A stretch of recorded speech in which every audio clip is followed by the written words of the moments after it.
രാഹുലേ, നിങ്ങളുടെ നാട് പൊളിയാട്ടോ. ക്യാമറ എടുക്കാത്ത നഷ്ടായിപ്പോയി. ഏതാ ക്യാമറ?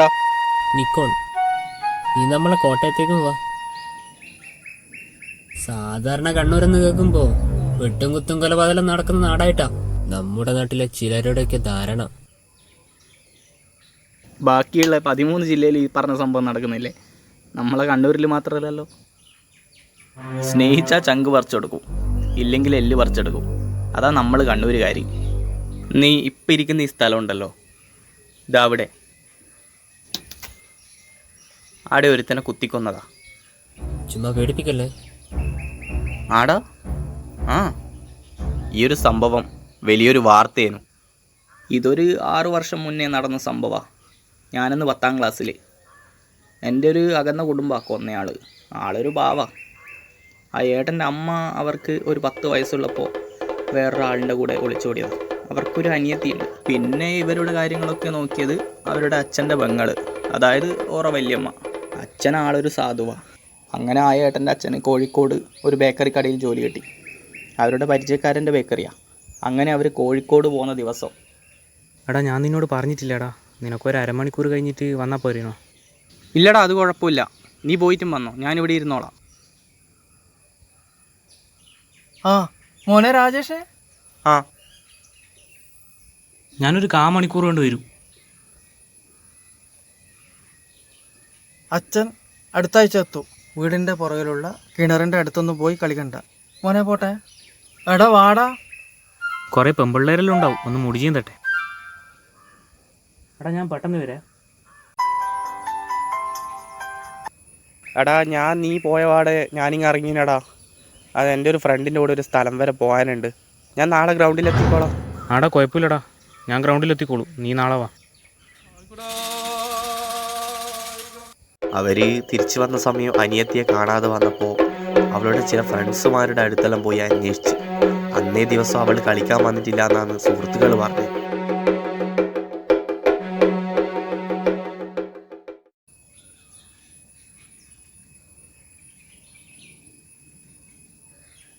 സൂര്യ, ആവണി ഇങ്ങോട്ടേക്ക് കളിക്കാൻ വന്നിനാ?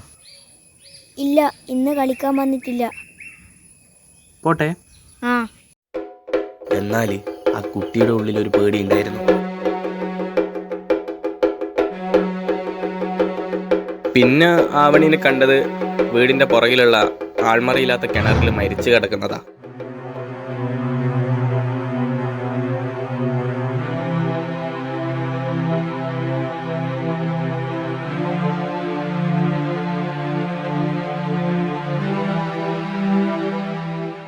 ആവണിയുടെ മരണം അപ്പൂവിനൊരു ഷോക്കായിരുന്നു.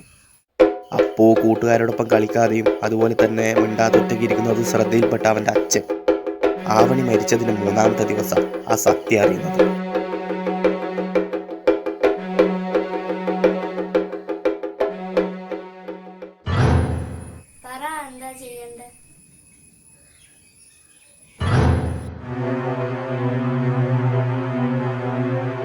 ഹലോ, മോനെ ഞാനാ ഷൈജോട്ടനാണേ. നീ ഒന്ന് അർജന്റായിട്ട് എൻ്റെ വീട്ടിൻ്റെ അടുത്തൊന്ന് വരുവാ, ഒരു അത്യാവശ്യ കാര്യം പറയാനേനു. ഓക്കെ, ഇപ്പം വരണം. ഓക്കെ.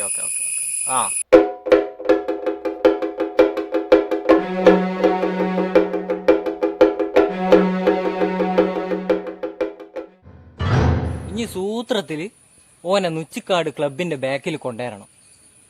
എന്നിട്ട് ഓനെക്കൂട്ടി നമുക്ക് തത്ത പറയും പോലെ പറയിപ്പിക്കണം. അതൊരു സ്വാഭാവിക മരണമല്ല, കൊന്നതാ. കർത്താവേ, കൊന്നതോ? ആര്? അവര് ഇറങ്ങിയതിന് ശേഷമാണ് ആവണിയുടെ സുഹൃത്ത് അപ്പു അവിടെ കളിക്കാൻ വരുന്നത്. കുഞ്ചും ചിന്നും വരട്ടെ, എന്നിട്ട് നമുക്ക് കളി തുടങ്ങാം. നീ ഇന്നലെ സ്കൂളിൽ നിന്ന് പാടിയ പാട്ടൊന്ന് എനിക്ക് പാടിത്തരുമോ? എങ്കിലുമെന്നോ മലാൾക്ക് താമസിക്കാനിൻ കരളിൽ തങ്കക്കിനാക്കൾ കൊണ്ടൊരു താജുമഹൽ ഞാനുയർത്താം. തങ്കക്കിനാക്കൾ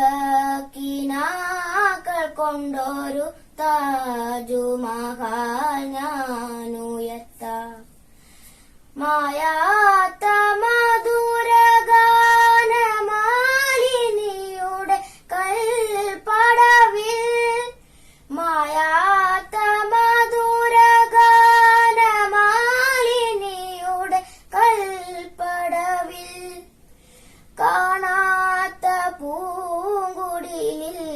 കൺമണിയെ കൊണ്ടുപോക കാണാത്ത പൂങ്കുടിലിൽ കൺമണിയെ കൊണ്ടുപോക പ്രാണസഖി ഞാൻ വെറുമൊരു പാമരന പാട്ടുകാരൻ.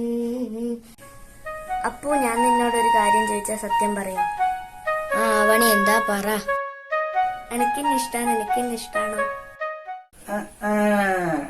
ഞാൻ എൻ്റെ ഏട്ടനോട് പറയുന്നുണ്ട്. ഏട്ടാ വേണ്ട പ്ലീസ്. പക്ഷെ പറയാണ്ടിരിക്കണമെങ്കിൽ ഞാൻ പറയുന്ന ഒരു കാര്യം നീ അനുസരിക്കുവോ? മോൻ തൽക്കാലം ഒന്നും കേൾക്കണ്ട, വീട്ടിൽ പോടാ. പറ എന്താ ചെയ്യണ്ടേ?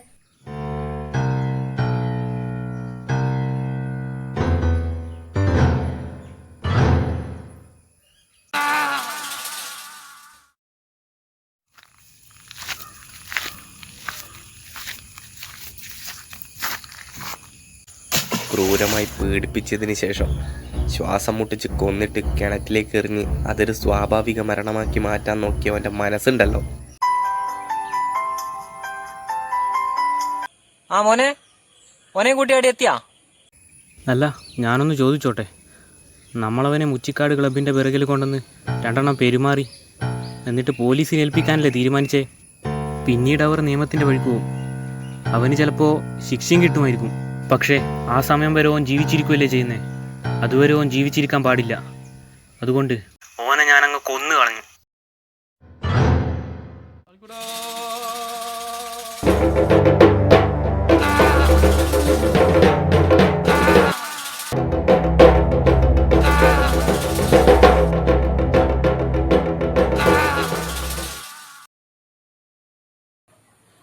യുവാവ് സുഹൃത്തിനെ കുത്തിക്കൊന്നു. കൊലപാതക കാരണം തന്റെ പെങ്ങളെ കൊന്നവനോടുള്ള പ്രതികാരം. എന്താ ചെയ്യാ? എന്തായാലും നിയമത്തിന് വിട്ടുകൊടുക്കാതെ അവനെ കൊന്നു കളഞ്ഞില്ല. അതേതായാലും നന്നായി. അങ്ങനെ നമ്മുടെ നാട് ഫേമസ് ആയില്ല കൃഷ്ണേട്ടാ. അവരുടെ പേരെന്താ? അവരെ പേരോ കാളിദാസൻ.